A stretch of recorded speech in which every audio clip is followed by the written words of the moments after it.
నమస్తే, welcome to 10 TV. So diabetes ఉన్న వాళ్ళకి కొత్త ఇన్సులిన్ వచ్చింది. సో మనం రోజు జనరల్గా డయాబెటీస్ ఉన్న వాళ్ళు రోజు యూస్ చేస్తూ ఉంటారు ఇన్సులిన్ని. సో ఇప్పుడు వచ్చే కొత్త ఇన్సులిన్ వారానికి ఒక్కటి తీసుకుంటే సరిపోతుంది అని వింటున్నాం మనం. సో ఇది ఎంతవరకు కరెక్ట్ అనేది మనతో డిస్కస్ చేయడానికి డయాబెటాలజిస్ట్ డాక్టర్ రాజేష్ ఉక్కల గారు ఇప్పుడు మనతో ఉన్నారు. ఆయన అడిగి తెలుసుకుందాం. సార్ నమస్తే. నమస్తే. సో సార్, నేను ఇందాక అన్నట్టు సో ఈ ఇన్సులిన్ ఐకోడెక్ అనేది మనం వింటూ ఉన్నాము. సో అది ఎంతవరకు నిజం? వారానికి ఒక్కసారి తీసుకుంటే సరిపోతుంది అని అంటున్నారు. సో ఇది in the evolution of diabetic మేనేజ్మెంట్లో రీసెంట్ ఫైండ్ అనమాట. డెఫినెట్గా ఈ ఇన్సులిన్కి ఫర్దర్గా చాలా ఎక్కువ వాల్యూ ఉండబోతుంది. పర్టికులర్గా మేనేజ్మెంట్ ఆఫ్ డయాబెటీస్లో ఎవరికైతే ఇన్సులిన్ రిక్వైర్మెంట్ ఉంటుందో వాళ్ళకి ఇది చాలా ఫ్రెండ్లీ కాబోతుంది. సో వాస్తవానికి ఈ ఐకోడెక్ అనే ఇంజెక్షను లాంగ్ టర్మ్ పనిచేస్తుంది, అంటే ఒక వారం వరకు పనిచేస్తుంది అని చెప్తున్నారు. సో ఫస్ట్ హ్యాండ్ యూటిలైజేషన్ తర్వాతే వీటి గురించి మేము ఎక్కువగా చెప్పగలుగుతాం. At this point of time just entry లెవెల్లో ఉంది కాబట్టి దీనికి ఎలా మనం రెస్పాన్స్ రాబోతుంది, ఎవరు బెనిఫిట్ అవ్వబోతున్నారు, ఎంత మటుకు వీళ్ళు చెప్పిన వారానికి సంబంధించి కంట్రోల్ అవ్వబోతుంది అనేది ఇంట్రెస్టింగ్ ఫ్యాక్ట్. బట్ డెఫినెట్గా it is a very effective way of management. ఎక్కడైతే మనకి ఇన్సులిన్ రిక్వైర్మెంట్ ఉంటుందో, మామూలుగా మనం రోజు ఇన్సులిన్ వేసుకోవాలి. కొంతమంది 4 సార్లు వేసుకుంటారు, కొంతమంది 2 సార్లు వేసుకుంటారు, కొంతమంది ఒక్కసారన్నా వేసుకుంటారు. అలా వారానికి ఒకసారి వేయడం అంటే ఆల్మోస్ట్ మనం సంవత్సరంలో 52 సార్లు ప్రిక్ చేసుకోవాల్సిన అడ్వాంటేజ్. సో ఆ విధంగా చూసుకుంటే ఈ ఐకోడెక్ అనేది డెఫినెట్లీ ప్రామిసింగ్. ఓకే, ఇప్పుడు ఎవ్రీడే వేసుకునే వాళ్ళకి ఇన్సులిన్ అది బాడీకి అలవాటు పడిపోతుంది కదా సార్. సో ఇప్పుడు మళ్ళీ కొత్తగా వారాంది ఐకోడెక్కి ఐకోడెక్కి చేంజ్ అవ్వాల్సి ఉంటే మళ్ళీ బాడీ అలవాటు పడుతుందా సార్? వారానికి కంట్రోల్లో ఉంటుందా? సో నేను అన్నట్టు it's a new entry insulin. డెఫినెట్గా రీసెర్చ్లో ఎస్టాబ్లిష్ అయింది ఏంటంటే ఎస్, ఇది కంట్రోల్లో ఉండబోతుంది, ఎఫెక్టివ్గా ఉండబోతుంది. పర్టికులర్గా మేము ఎప్పుడైనా ఒక పేషెంట్కి మీరు ఇన్సులిన్ వేసుకోవాలా అనగానే ఫస్ట్ వాళ్ళకు వచ్చే థాట్, అబ్బా నేను పొడుచుకోవాలన్నా. సో ఆ పొడుచుకునే దాంట్లో ఫ్రీక్వెన్సీ తగ్గినప్పుడు డెఫినెట్గా వాళ్ళు కంఫర్టబుల్గా ఫీల్ అవుతారు. That is first thing. ఎందుకు ఈ కంఫర్ట్ గురించి మాట్లాడుతున్నానంటే డయాబెటిక్ మేనేజ్మెంట్లో స్ట్రెస్ అనేది కూడా చాలా ఇంపార్టెంట్. మానసిక ఒత్తిడి కారణంగా కూడా షుగర్ లెవెల్స్ పెరుగుతూ ఉంటాయి. అందుకోసం ఎక్కడైతే నేను నెంబర్ ఆఫ్ ప్రిక్స్ తగ్గిస్తున్నానో అక్కడే రిలాక్సేషన్ అనేది స్టార్ట్ అయిపోతుంది. సో మీరు అన్నట్టు నంబర్ ఆఫ్ ప్రిక్స్ తగ్గడంతోనే ఇది స్టార్ట్ అవ్వడం కాదు, ఎఫెక్టివ్నెస్ ఒక వారం వరకు పనిచేస్తుందంటే ఆయన ఎంత ఫ్రీ ఉండొచ్చు ఆ పర్సన్. సో ఇవన్నీ పరిగణలోకి తీసుకుంటే diabetic management as a whole aspect మారబోతుంది. కాస్ట్ ఎఫెక్టివ్నెస్ బెటర్ అవుతుంది. ఇప్పుడు పొద్దాక 4 సార్లు 3 సార్లు 2 సార్లు గుచ్చుకోవడం అంటే ఇన్సులిన్ అనేది ప్రతిసారి వేసుకుంటున్నాం కదా, ఎక్స్పెన్స్ అనేది తగ్గిపోద్ది. వారానికి ఒకసారి అంటే డెఫినెట్లీ ఎక్స్పెన్స్ అనేది తగ్గుద్ది. బహుశా ఎంట్రీ పాయింట్లో కాస్త ప్రైస్ ఎక్కువగా పెట్టి ఉండొచ్చు కానీ రాను అది తగ్గుతూనే వస్తుంది. సో ఆ విధంగా పేషెంట్ ఫ్రెండ్లీ అయిపోతుంది. ఒకటి పాకెట్ ఫ్రెండ్లీ, సైకలాజికల్గా ఫ్రెండ్లీ, దెన్ యూసేజ్లో కూడా customise to the needs of the patient కాబట్టి డెఫినెట్గా అడ్వాంటేజ్ అయితే ఉంది.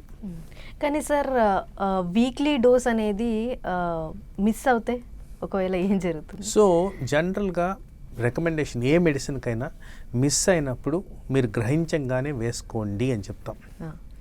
సపోజ్ ఒక రోజు మిస్ అయింది, పక్క రోజు వేసుకోండి, దెర్ ఇస్ నో ప్రాబ్లం. వేసుకోకుండా ఉంటే మళ్ళీ వారం వరకు మీకు షుగర్స్ కంట్రోల్ అవ్వవు. సో తప్పనిసరిగా మిస్ అయిన డోస్ని గ్రహించంగానే మళ్ళీ మీరు వేసుకోవడం అనేది ఇంపార్టెంట్. ఓకే, కానీ సార్ ఈ before food insulin before food after food అనేది మార్పులు చేర్పులు ఏమైనా ఉంటాయా? ఇది లాంగ్ యాక్టింగ్ ఇన్సులిన్ కాబట్టి వాస్తవానికి అలాంటి మార్పులు చేర్పుల వల్ల కూడా ఏం మార్పులు రాదు. ఐడియల్గా ఎప్పుడు కూడా ఇన్సులిన్ వేసుకునేది just before food. So and 1 week పనిచేసే ఇన్సులిన్కి ఎప్పుడు వేసినా ఆ పనిచేసే విధానం ఒకే విధంగా ఉంటుంది కాబట్టి మనకి దాంతో ఇష్యూస్ ఉంటాయి. ఓకే, అంటే ఈ వారం అంతా కూడా same life style. Correct. Okay, so అలాగే టైప్ 1 టైప్ 2 డయాబెటీస్ వాళ్ళు ఇద్దరు యూజ్ చేయొచ్చా దీన్ని? So at this point of time ఆ డెసిషన్ ఇంకా మేకింగ్లో ఉందండి. టైప్ 2 డయాబెటీస్కే ఎక్కువగా ఇది వాడాలని ఇన్స్ట్రక్షన్స్ అయితే వచ్చున్నాయి. ఓకే. టైప్ 1 కొన్ని కంట్రీస్లో అలౌ చేస్తున్నారు. మన ఇండియాలో ఆ ఆస్పెక్ట్ ఇంకా వచ్చిందో రాలేదో, వెలుగులోకి రాలేదు. At this point of time type 2 డయాబెటీస్కే ఎక్కువగా దీనికి యూసేజ్ ఉంది. ఓకే. కానీ సార్ ఇప్పుడు ఈ కొత్తగా డయాగ్నోస్ అయిన వాళ్ళు ఉంటారు డయాబెటీస్, సో వాళ్ళు కూడా యూస్ చేయొచ్చా? డెఫినెట్లీ. ఇప్పుడు రిక్వైర్మెంట్ ఆఫ్ ఇన్సులిన్ అనేది ఎలా ఉంటుందంటే స్టేజ్ 1 ఆఫ్ టైప్ 2 డయాబెటీస్లో జనరల్గా ట్యాబ్లెట్తో మేనేజ్ చేస్తాం. దానికన్నా ముందు కొద్దిగా ఎక్సర్సైజు, ఫిజికల్ కండిషనింగ్స్ ఇవి పెడతాం, diet regulation. So as the progression goes అప్పుడు వాళ్ళకి ఇన్సులిన్ రిక్వైర్మెంట్ పెరుగుద్ది. ఇది type 2 diabetes natural course. Maybe around 15-20 years తర్వాత ఇన్సులిన్ రిక్వైర్మెంట్ ఉంది. సో ఆదిలోనే రిక్వైర్మెంట్ ఉందా అంటే లేదు, ఆ స్టేజ్లో మీరు ఇవ్వాల్సిన అవసరం లేదు. బట్ పేషెంట్ యాక్సెప్టెడ్, మనం ఇవ్వచ్చు, నష్టం లేదు ఇచ్చిన దానివల్ల. సో నేను ఇందాక కూడా చెప్పాను, ఇన్సులిన్ అనగానే పేషెంట్ చాలా బాధ ఫేస్ పెట్టేస్తారు. సో ఎవరికి కూడా యాక్సెప్టెన్స్ ఉండదు గుచ్చుకోవడం అనేది. సో అలా యాక్సెప్ట్ చేసిన వాళ్ళలో డెఫినెట్లీ ఈ ఇన్సులిన్ ట్రై చేయొచ్చు. ఓకే సార్, దీనివల్ల ఏమైనా సైడ్ ఎఫెక్ట్స్ ఉన్నాయంటారా? వాస్తవానికి వీటిలో ఒకటే సైడ్ ఎఫెక్ట్, వీటిలన్నిటిలో కూడా ఒకటేంటి, షుగర్ డౌన్ అవడం.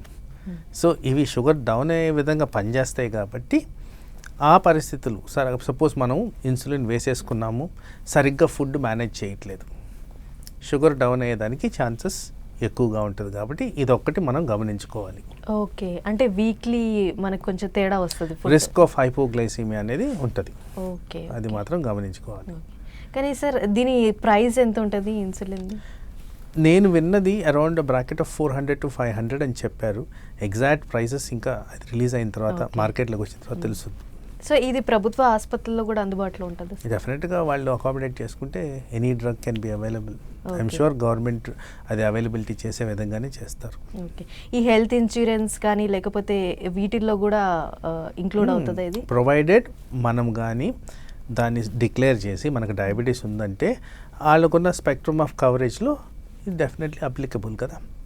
Any kind of management of diabetes మనం ఇన్సూరర్కి డిక్లేర్ చేస్తే దే విల్ అలౌ. సో వీళ్ళు బేసిక్గా ఎలాంటి లైఫ్ స్టైల్ అనేది పాటించాలి సార్?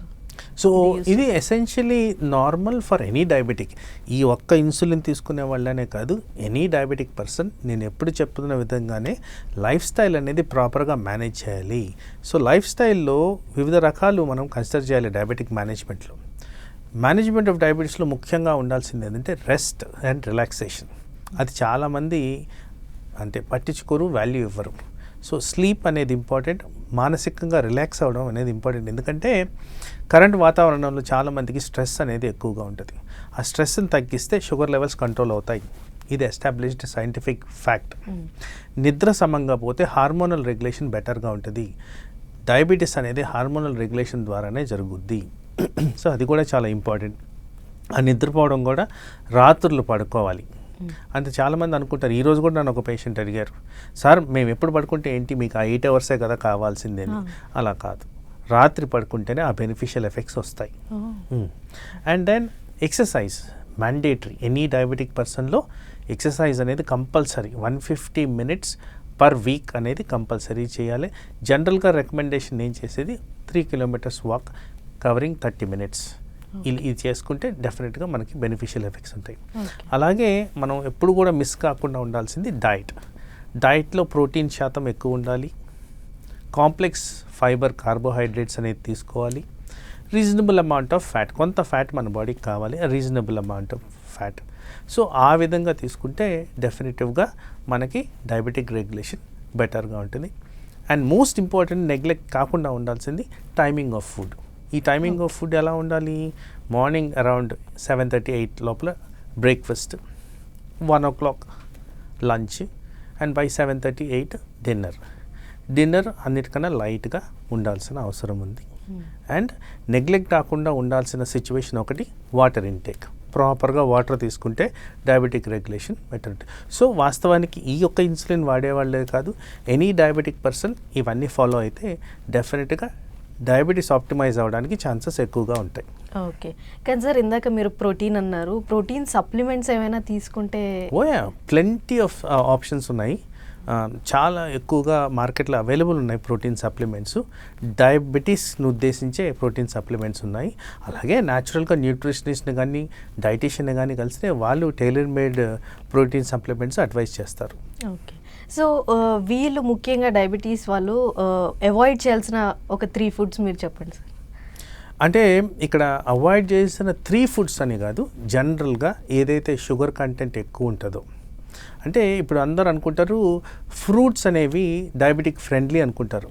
లేదు, ఫ్రూట్స్లో కూడా డయాబెటిక్కి వర్సన్ చేసే విధంగా ఉంటాయి. కాబట్టి గ్లైసెమిక్ ఇండెక్స్ అనేది చూసుకోవాలి. ఎనీ ఫుడ్ సబ్స్టెన్స్లో గ్లైసెమిక్ ఇండెక్స్ బిలో 50 ఉన్న గ్లైసెమిక్ ఇండెక్స్లు అన్నీ కూడా మంచివి for a diabetic person. Above 50 ఉండేవి మంచివి కాదు, అబవ్ 70 ఉండేవి నాస్టీ. సో అందుకోసం మనం కామన్గా మార్కెట్లో అవైలబుల్ ఏవైతే కూల్ డ్రింక్స్ ఉంటాయో అవి మంచివి కాదు, ఏవైతే బేక్డ్ ఫుడ్స్ ఉంటాయో అవి మంచిది కాదు. సో ఇవన్నీ కూడా మనం అప్రైట్ చేసుకోవాలి. ఓకే సార్, ఈ సోషల్ మీడియా వచ్చిన తర్వాత చాలా అంటే జనరల్ పబ్లిక్ కానీ ఈ టిప్స్ అనేవి ఇస్తూ ఉంటారు. జ్యూసెస్ తాగొద్దు, దాంట్లో షుగర్స్ ఉంటాయి, ఫ్రూట్స్ తినొచ్చు అంటారు. అంటే డిఫరెన్స్ ఏంటి సార్ దీనికి? సో మీరు వాస్తవానికి గమనిస్తే any carton pack of juice మీరు తిప్పి చూస్తే దాంట్లో షుగర్ సిరప్ కానీ గ్లూకోజ్ డెక్స్ట్రాన్ అని కానీ అడిటివ్స్ అని ఉంటాయి. మనం ఇంట్లో చేసుకునే జ్యూస్ ఏదైతే ఉంటుందో పక్క రోజుకి పాడైపోద్ది, ఆర్ బై ద ఈవినింగ్ పాడైపోద్ది. That is fresh juice. మరి 3 నెలలు ప్యాకెట్లో ఎలా ఉంటుంది? సో దీంట్లో అడిటివ్స్ ఉన్నాయి, దీంట్లో ప్రిజర్వేటివ్స్ ఉన్నాయి, ఆ ఫ్లేవరింగ్ ఏజెంట్స్ ఉన్నాయి, తట్టడంత షుగర్ ఉంది. మరి ఇవన్నీ కూడా మంచిది కాదు కదా మనకి. సో అందుకోసమే అవి అవాయిడ్ చేయమని చెప్తాం. మనం ఇంట్లో చేసుకుంటున్న జ్యూస్ ఏదైతే ఉంటుందో ఓ మహా అంటే ఒక గ్లాస్ తాగుతామేమో, దాంట్లో కాన్షియస్గా మనమే యాడ్ చేయం షుగర్. అవన్నీ యాడ్ చేసినా కానీ వెరీ మినిమల్గా యాడ్ చేస్తారు ఎవరైనా కానీ. మీరు కంపేర్ చేసుకుంటే సోషల్ మీడియాలో మీరు అన్నట్టు ఆల్మోస్ట్ 1/3 ఆర్ 2/3 వరకు షుగర్ని ఫిల్అప్ చేసి మిగతా అంతా ఫ్లేవరింగ్ ఏజెంట్స్ వేస్తున్నట్టు చూపిస్తున్నారు. సో అదే వాస్తవం అనుకుంటా కూడా. మరి అలాంటివి తీసుకున్నప్పుడు షుగర్ లెవెల్స్ స్పైక్ అవ్వకుండా ఎలా ఉంటాయి? సో అలాంటివి అవాయిడ్ చేసి న్యాచురల్గా మనం ఇంట్లో చేసుకునే జ్యూసు, అది with optimization, presence of mind, కాన్షియస్గా మనం డెసిషన్ తీసుకుంటే డెఫినెట్లీ అబ్నార్మల్ షుగర్స్ అయితే రావు. ఓకే. సో ఈ ఇన్సులిన్ అనేది, ఐకోడెక్ అనేది ఏజ్ రిస్ట్రిక్షన్స్ ఏమైనా ఉంటాయా సార్? సో ఐకోడెక్కి currently there is no age restriction. ఇక్కడ ఓన్లీ వన్ థింగ్ ఇస్, ఎవరికైతే ఇన్సులిన్ అవసరమో వాళ్ళకి మనము ఈ ఇన్సులిన్ రికమెండ్ చేస్తున్నాం. అండ్ ఇంకోటి ఏంటంటే ఫ్రీక్వెన్సీ ఆఫ్ ఇన్సులిన్ అనేది తక్కువ వస్తుంది కాబట్టి ఆ విధంగా అడ్వాంటేజెస్ కనిపిస్తున్నాయి. Okay. So thank you sir, ఈ కొత్తగా వచ్చిన ఐకోడెక్ గురించి మాకున్న డౌట్స్ అన్ని క్లియర్ చేశారు. So thank you so much for your time sir. Thank you. So ఇదన్నమాట ఇవాల్టి మన టాపిక్. ఇంకో టాపిక్తో మళ్ళీ కలుద్దాం ఇంకో ఎపిసోడ్లో. Thank you.